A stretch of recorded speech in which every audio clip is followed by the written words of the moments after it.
సామెతల గ్రంథము 1వ అధ్యాయము 7వ వచనం.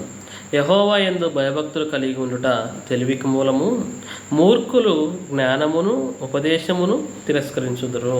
ఎవరు తిరస్కరించడం అంటే ఇదిగో చెప్పినా వినకపోవడం, దేవుని సంగతులు చెప్పినా వినకుండా ఎవరైతే పక్కన పెట్టేస్తారో, ఎవరైతే తిరస్కరిస్తారో వారు ఎవరంట?